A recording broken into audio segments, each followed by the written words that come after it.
Assalamualaikum warahmatullahi wabarakatuh. Selamat pagi anak-anak, mudah-mudahan dalam keadaan sehat ya.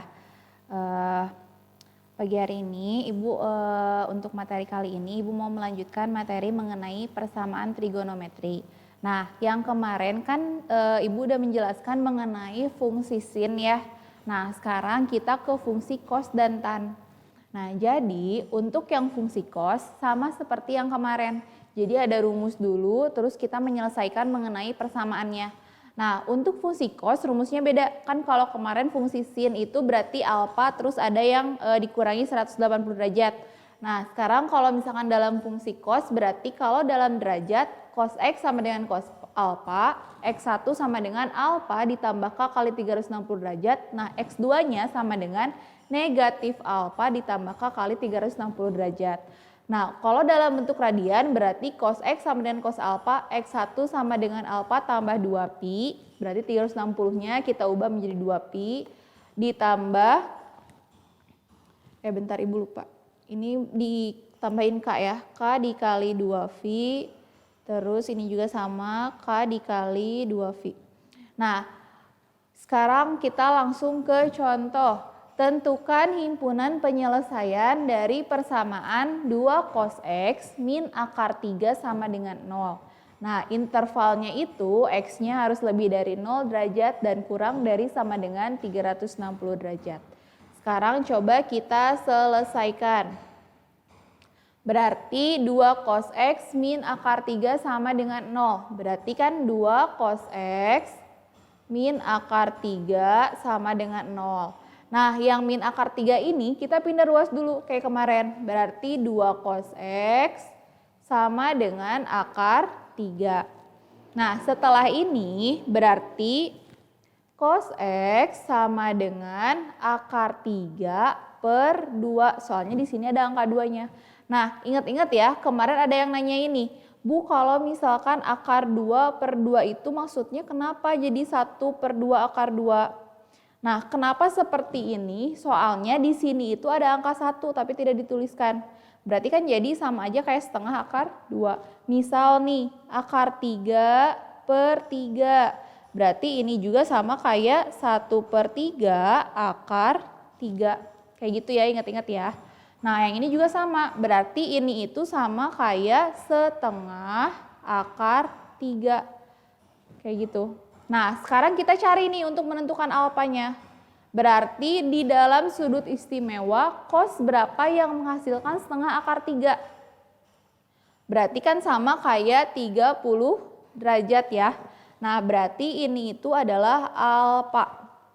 Nah, sekarang kita lihat di sini. Untuk X1 berarti alfa ditambah K kali 360 derajat. Berarti X1 sama dengan alfanya udah ada 30. Berarti 30 derajat ditambah K dikali 360 derajat. Nah, sekarang yang X2. Nah, X2 itu harus negatif alfa. Nah, berarti kita harus cari nih. Maksud dari S2 itu berarti cari cos X. Ini untuk X2 ya. Cari cos X yang menghasilkan nilai min akar 3 per 2 atau min setengah akar 3. Nah, kalau misalkan negatif kayak gini, berarti kita lihat nih di rumus sudut-sudut berelasi. Nah, rumusnya Ibu tulis di sini ya. Rumus sudut berelasi.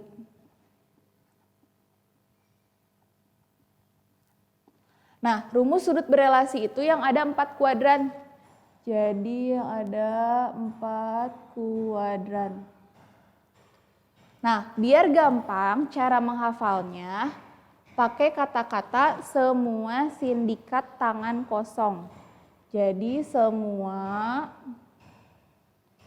sindikat tangan kosong. Nah, maksudnya apa Bu? Semua sindikat tangan kosong. Nah, kalau misalkan rumus sudut berelasi itu kan ada sin, cos, sama tan. Terus di sininya kan ada kuadran 1, kuadran 2, kuadran 3, dan kuadran 4. Nah, karena di sini kata-katanya semua sindikat tangan kosong, berarti maksudnya nih, karena di sini ada 4 kata, ini itu seperti maksudnya ini kuadran 1, kuadran 3, kuadran 2, kuadran 3, kuadran 4. Nah, berarti kan kuadran 1 semua, berarti artinya semuanya positif. Terus yang ini sindikat, berarti ada kata-kata sin, berarti sin doang yang positif, sisanya negatif.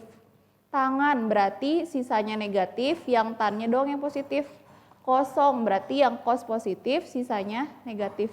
Nah, yang ini rumus ini harus dihafal ya. Cara menghafalnya kata-kata semua sindikat tangan kosong biar mudah. Nah, berarti kan di sini harus negatif setengah akar 3. Nah, kalian lihat nih di kos, yang misalkan negatif berarti yang mana? Berarti kan kuadran 2 sama kuadran 3. Nah, kalian pilihnya itu kuadran yang lebih dulu, berarti kan kuadran 2 nih. Berarti di kuadran 2, pokoknya kalau kuadran 1 itu yang 0 derajat sampai 90 derajat. Berarti kalau kuadran 2 itu 180 dikurangi alfa. Kalau kuadran 3 berarti 180 ditambah alfa. Kalau kuadran 4 berarti 360 dikurangi alfa. Ini untuk rumus derajatnya. Nah, berarti kan di kuadran 2. Berarti Ibu tulis di sini ya biar nggak pusing, kuadran 2. Nah, kalian langsung masukin ke rumus. Berarti kan kuadran 2 itu X sama dengan 180 derajat dikurangi alfa. Nah, masukin alfanya itu berapa? Alfanya tetap ya, pakai yang 30 derajat. Jadi 180 dikurangi 30. Jadi hasilnya 150. Nah, ini untuk alfa yang kedua. Jadi X2-nya sama dengan 150 derajat ditambah K kali 360.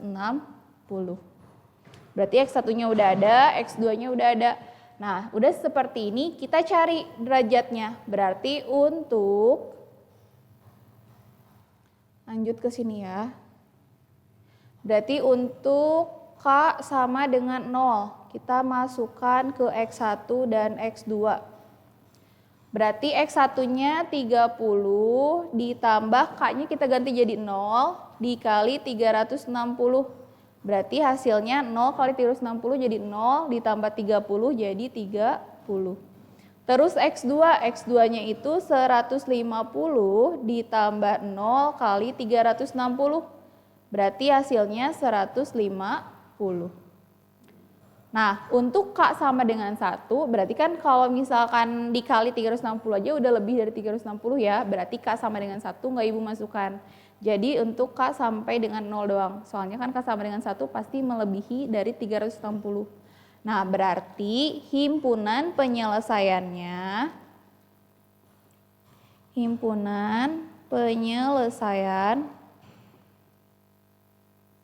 yaitu yang terkecil dulu ya, 30 dan 150.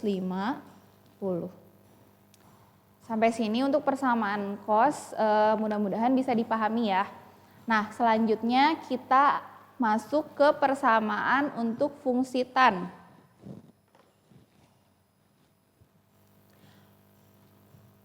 Ibu hapus dulu ya. Lanjut ya, sekarang ke fungsi yang tan. Nah, jadi kan tadi fungsi kosnya udah. Sekarang nih, untuk fungsi tan itu sama kayak fungsi kos, cuman bedanya kalau fungsi kos sama sin kan 360 derajat. Kalau fungsi tan 180 derajat. Jadi nih, untuk kalau misalkan dalam fungsi tan berarti tan X sama dengan tan alfa. X1-nya berarti alfa tambah K kali 180. X2-nya min alfa ditambah K kali 180. Nah, kalau dalam bentuk radian juga sama. Berarti tan X sama dengan tan alfa. X1 sama dengan alfa tambah K kali Pi. X2 sama dengan min alfa ditambah K dikali Pi. Nah, sekarang kita ke contoh soal. Tentukan himpunan penyelesaian dari persamaan trigonometri tan 2x min 40 sama dengan tan 60. Intervalnya sama ya, x lebih dari 0 dan kurang dari 360. Nah, berarti kalau misalnya kita tulis lagi, tan 2x min 40 derajat sama dengan tan 60 derajat. Nah, ini kan tipe soalnya beda ya kayak yang sebelumnya. Biasanya kan kalau misalnya yang sebelumnya itu derajatnya cuma ada satu nih di sebelah sininya doang.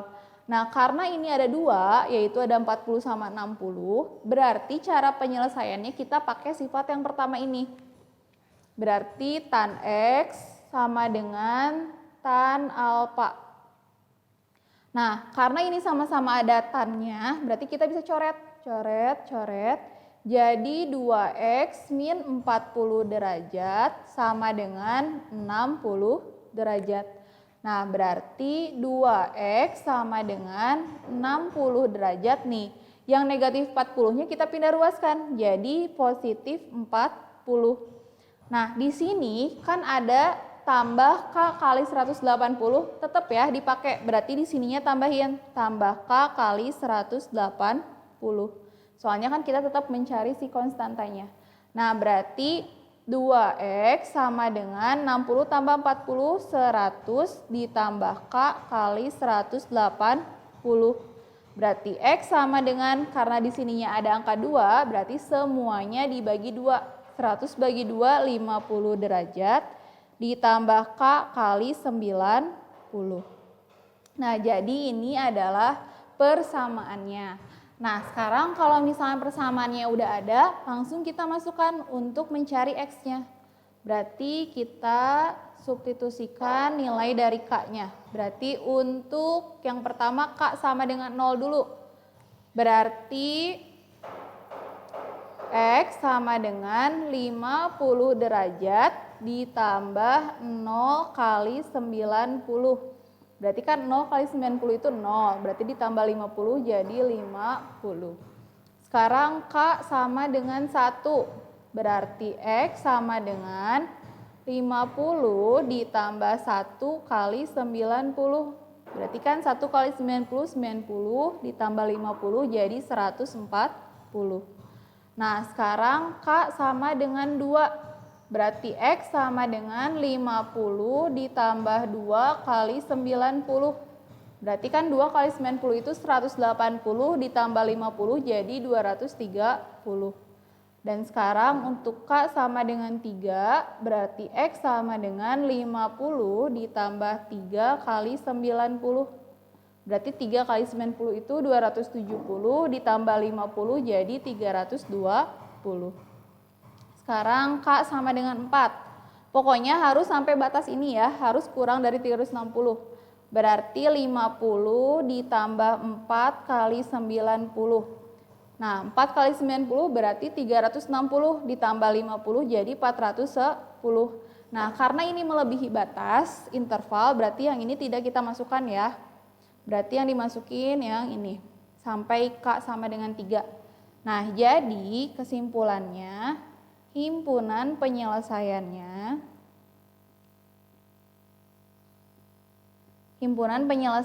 berarti 50 derajat, 140 derajat, 230, 320. Pokoknya ingat-ingat ya, kalau misalkan derajatnya ada 2, berarti pakai sifat yang tan X sama dengan tan alfa. Begitupun yang sin sama cos. Kalau misalkan di sininya sin, pasti kan di sini juga sin lagi nih. Terus derajatnya ada 2, berarti sin X sama dengan sin alfa. Kalau yang cos juga sama kayak gitu. Kalau gitu, karena kemarin kan udah ya persamaan trigonometri fungsi sin. Sekarang tadi fungsi cos sama fungsi tan, berarti persamaan trigonometri untuk semua fungsi udah semuanya Ibu sampaikan. Nah, untuk hari ini materinya cukup sekian dulu. Nanti kalau misalnya ada yang mau ditanyakan, kalian bisa tulis di Google Classroom di kolom komentarnya ya. Terus jangan lupa juga kerjakan tugasnya. Kalau begitu sekian untuk hari ini. Tetap semangat. Wassalamualaikum warahmatullahi wabarakatuh.